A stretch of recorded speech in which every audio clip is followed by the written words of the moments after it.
So I start with all due respect to those who know a lot. I keep telling them from the beginning, don't get bored, bear with me.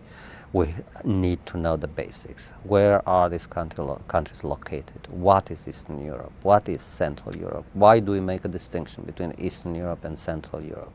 What are cultural traditions? What meant democracy, if there was democracy in these countries? What countries were more democratic? What countries were less democratic? Always emphasize the role of Czechoslovakia as being the only country where you had a legal communist party, where you had pluralism, where you had no dictatorship, basically, for all the interwar period. So I think my point is to let them understand and to make myself re-understand how it was possible that something that had been predicted to come to an end in a very violent form, in taking the shape of a bloodshed. Everybody expected the end of communism to happen with a big bang. Nobody thought that this would happen in the smooth, with the exception, obviously, of the Romanian Revolution, non-bloody way it did take place. The other paradigm that Michnik challenges is what he calls the neo-positivist paradigm, which is the one of cooperating, basically, with the powers that be. It's been promoted by some Catholic thinkers, expecting that one day, when the empire would come to an end, our time would come. So this would be a form of prolonged cooperation. He said, neither the expectation of the God sent from above, nor the prolonged cooperation in the hope that the system would collapse work anymore, so something else has to be devised, and he calls this new something else the new evolutionism. And I quote, it's on page 144, "New evolutionism is based on faith in the power of the working class." Correct. The working class made, this is written again, 76. So this is what, 4 years before Solidarity was born, and 13 years before the collapse of communism in Poland and in Eastern Europe. It's based on faith in the power of the working class, which, with a steady and unyielding stand, has on several occasions forced the government to make spectacular concessions. It is difficult to foresee developments in the working class, but there is no question that the power elite fears this social group most. Pressure from the working class is a necessary condition for the evolution of public life towards a democracy. This evolution is not easy to chart. It requires that fear be constantly overcome and that a new political consciousness be developed. Factors that retard this process include the absence of authentic workers' institutions. 4 years later, Solidarity was born, so they created those institutions, and models and traditions for political resistance.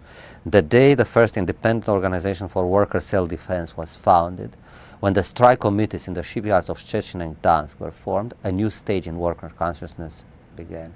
It is hard to tell when and how other, more permanent institutions representing the interest of workers will be created in one form they will have.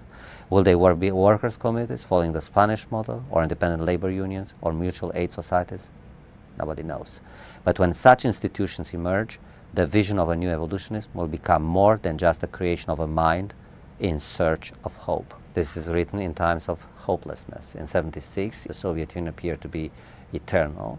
In 1975, the Helsinki agreements were signed, which had a dual consequence. On the one hand, it clearly the agreements of the Helsinki agreements, the Conference for Security and Cooperation in Europe, attended by the heads of states of all European countries, minus Albania, and the United States and Canada.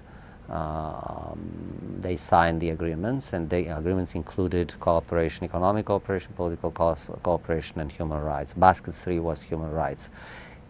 For the communist leaders, the Helsinki agreements meant that they were recognized as leaders of their nations and their states. They thought that they received international legitimation.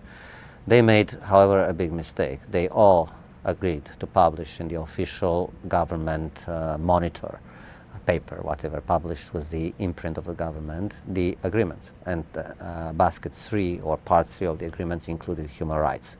This was an extraordinary stimulation for and incentive for human rights groups in East and Central Europe to coalesce, emerge, and start their fight. So this is a time of as I said, it's a time of hopelessness because it's after 1968. On the other hand, it's the beginning of a new hope.